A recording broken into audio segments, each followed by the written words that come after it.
आप ये डर पैदा कर रहे हैं। ये बात ये है जो मोदी 56 इंच का सीना तान के कहता है कि भाई सारी दुनिया मुझे पसंद करती है, देश के लोग मुझे पसंद करते हैं। भाई जब तुझे पसंद करते हैं तो ये होने देना, तुझे दिक्कत क्या हो रही है इससे? और फिर चुनाव हो चुका, इस जो पोलिंग वो कर रहे हैं बैलेट पेपर से, इससे चुनाव का कोई लेना देना नहीं है। उनका सिंपल ये है कि हम जानना चाहते हैं हमारे गांव के लोगों का आखिर में मत क्या है, वो क्या करना चाह रहे हैं। वो किसी के खिलाफ कुछ नहीं कर रहे, आप उसे भी नहीं करने दे रहे। तो ये क्या है? ये वो डर है कि अगर इस गांव में जब होगा तो उन्होंने मशीनों से जो गड़बड़ी की है, जो लूट की है, वो पूरी दुनिया के सामने आ जाएगी जी। और जब ये दुनिया के सामने आएगी तो ये चीज आज एक गांव में है, कल फिर हर गांव से आवाज उठेगी, महाराष्ट्र के, फिर हरियाणा से उठेगी, फिर पूरे देश में उठेगी। नमस्कार, आप देख रहे हैं द जनता लाइव, मैं हूं कशिश आपके साथ। देखा जाए यहाँ पर तो इस वक्त सुर्खियों में जो बना हुआ है महाराष्ट्र का एक गांव मारकरवाड़ी। जी हाँ, आपको यहाँ पर बताते चले कि जिस तरीके से चुनाव हुआ और यहाँ पर धांधली देखने को मिली, उसी को लेकर यहाँ पर उस गांव के तमाम लोग अब सड़कों पर उतरते नजर आए, जिसमें उन्होंने कहा कि मशीन का इस्तेमाल गलत तरीके से हुआ, यहाँ पर बैलेट पेपर का इस्तेमाल होना चाहिए, और उन्होंने किया भी। तो इसी मुद्दे पर चर्चा करने के लिए हमारे साथ यहाँ पर सुप्रीम कोर्ट के एडवोकेट भानु प्रताप सिंह जी है। तो सर, सीधा सवाल तो यही है कि क्या जनता भी सारी चीजें समझ चुकी है? इसमें कोई शक वाली बात नहीं है। मैं तो आपको बताऊं कि 2024 का जो लोकसभा चुनाव हुआ है, जनता तो उसी समझ चुकी थी। जब हम लोगों ने लगातार आंदोलन किया बैलेट पेपर के लिए लेकर लगातार, और मशीन को हटाने का, तो जनता तो उस समय समझ गई थी। और मैं तो केवल हम आंदोलन नहीं बल्कि चुनाव में जहाँ जहाँ मैं गया गाँव में, मुझे खुद ये अनुभव हुआ कि वाकई में हमारा मुद्दा जनता तक पहुँच गया, आप जैसे सोशल मीडिया के साथियों के बदौलत। तो जनता ये सारी समझ चुकी है। अगर जनता समझती नहीं तो एक गांव हम लोगों ने अभी नाम सुना, भाई महाराष्ट्र के लोग जानते होंगे, हो सकता है शोलापुर डिस्ट्रिक्ट के लोग जानते होंगे, लेकिन जिस तरह से उन गांव के लोगों ने इस बात को स्थापित किया कि इस देश में बैलेट पेपर से चुनाव ही एकमात्र रास्ता है इस देश के लोकतंत्र को बचाने का, इससे बड़ी सीख और क्या होगी।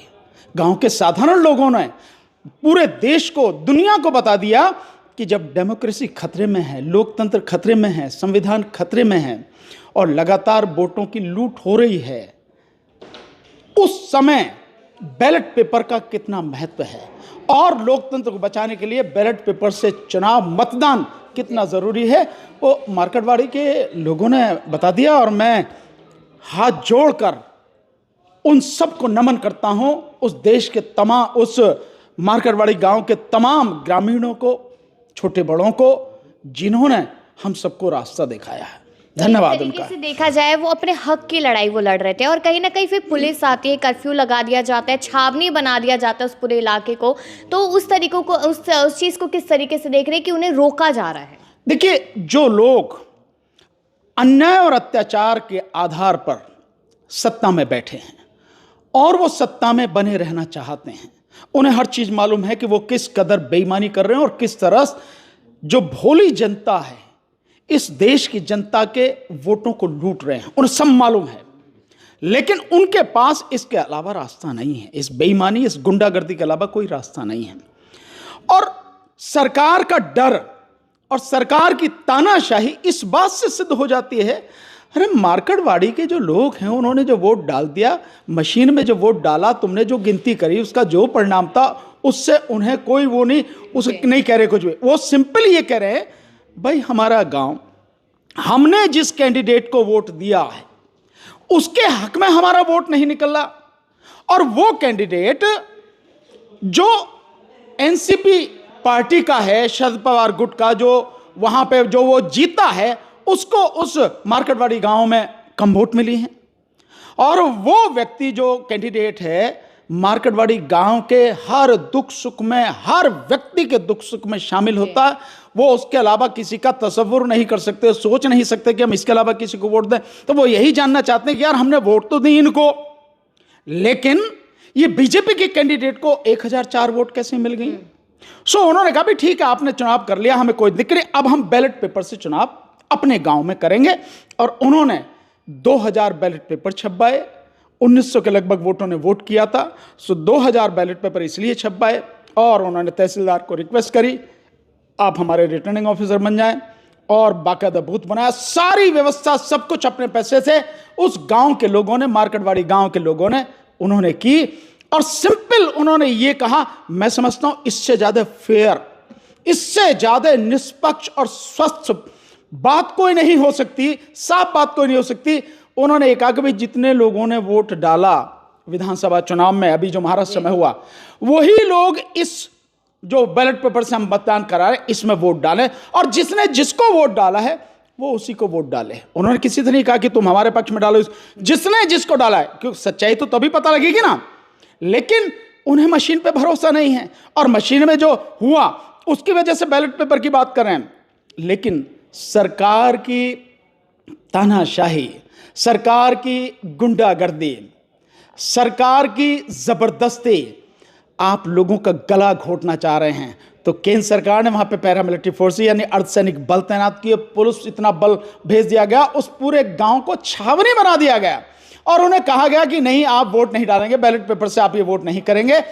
और यहां तक कहा गया कि आप में से अगर कोई भी वोट डालेगा तो आप पर इतने मुकदमे लादे जाएंगे कि बाकी तमाम जिंदगी कचहरी में चक्कर लगाते लगाते कट जाएगी। आप ये डर पैदा कर रहे हैं। ये बात ये है जो मोदी 56 इंच का सीना तान के कहता है कि भाई सारी दुनिया मुझे पसंद करती है, देश के लोग मुझे पसंद करते हैं।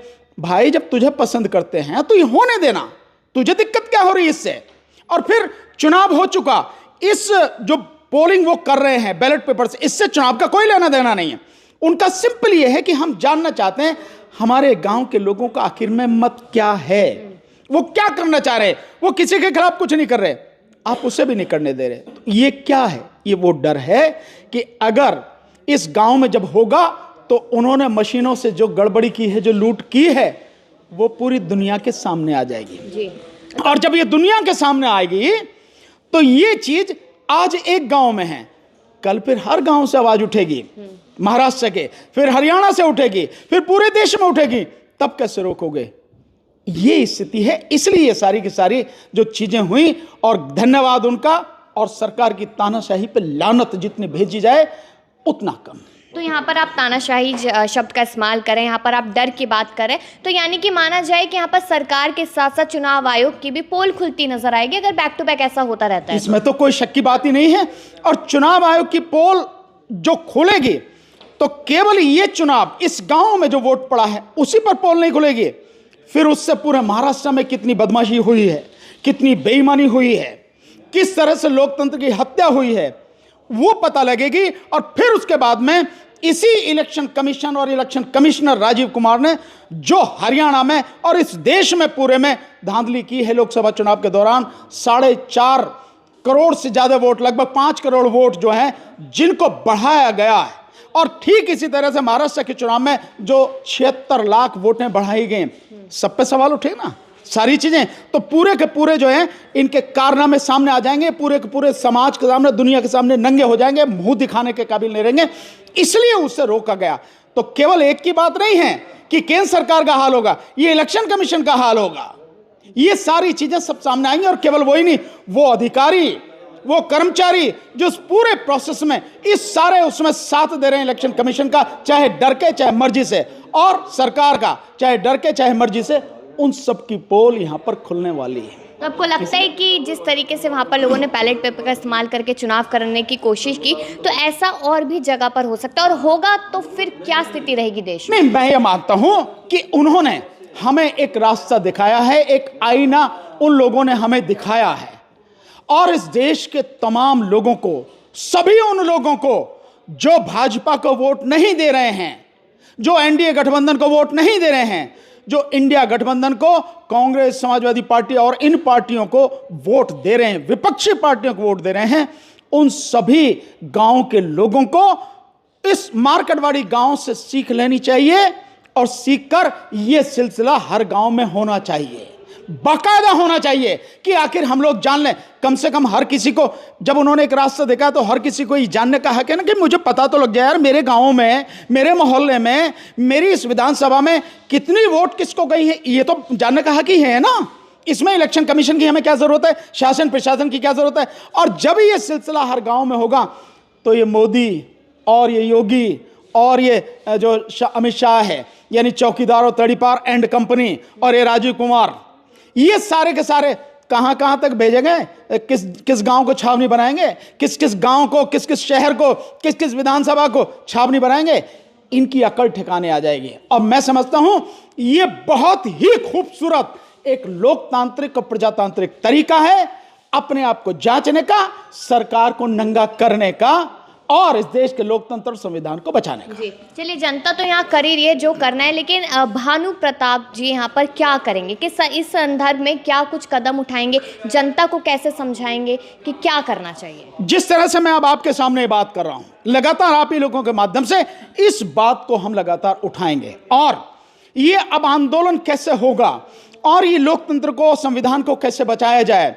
इस देश की भावी पीढ़ी को कैसे बचाया जाए, उसके लिए हम 10 दिसंबर को दिल्ली के तालकटोरा स्टेडियम में एक बड़ी सभा कर रहे हैं। और आपके माध्यम से जितने भी साथी देख रहे हैं, जो मुझे जानते हैं, समझते हैं, मानते हैं और जो चाहते हैं इस देश में लोकतंत्र बचे, मशीनों की जगह पे बैलेट पेपर से चुनाव हो, सबसे मेरा आपके माध्यम से निवेदन है, आइए हमारे साथ बैठ के एक रणनीति बनाते हैं और रणनीति बना के उसको लागू करते हैं। अगर इसमें हमारी जान चली जाती है तो कोई बात नहीं, हम 10, 20, 50, 100, 10, 1000, 2000, लाख, 2 लाख, 10 लाख लोग भी अगर मर जाएंगे, मार दिए जाएंगे तो क्या चिंता। मैं समझता हूं इस देश को बचाने के लिए, इस देश के करोड़ों बच्चों को बचाने के लिए, उनके भविष्य को बचाने के लिए ये कुर्बानी बहुत कम होगी। कोरोना में भी तो मारे गए 45 लाख, अरे कोरोना में भी तो मर गए, तो वो तो बेवजह की मौत थी, सरकार द्वारा जो एक डर फैलाएगा उसके अंतर्गत मौत थी।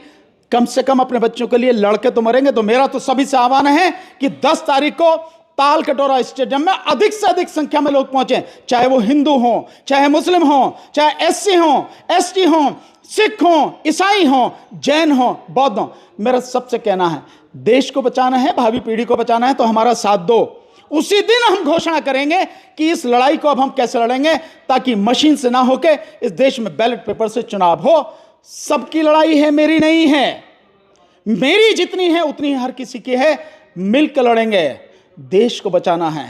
जिंदा हो इस बात को तो साबित करोगे कि नहीं करोगे, या तुम्हें मान ही लिए जाए कि मुर्दे हो चुके हैं। बस इतना ही मेरा कहना है। जी शुक्रिया। यहाँ पर हमने देखा कि किस तरीके से लगातार धांधली पे धांधली के आरोप लगाए यहाँ पर जा रहे, तो कहीं ना कहीं अब मांग ये बढ़ती जा रही कि चुनाव हो तो बैलेट पेपर से चुनाव हो, और जिसको लेकर यहाँ पर कहा जा रहा है कि एक आंदोलन शुरू किया जाएगा जिसमें तमाम लोग जुड़ेंगे। तो तमाम जानकारी आपको यहाँ पर देंगे कि आखिरकार अब देश में क्या होने वाला है, किसके लिए मुसीबतें खड़ी होने वाली है, कि केंद्र सरकार एक बार फिर से घेरे में आने वाली है। इस पर राय दीजिएगा और देखते रहिए द जनता लाइव।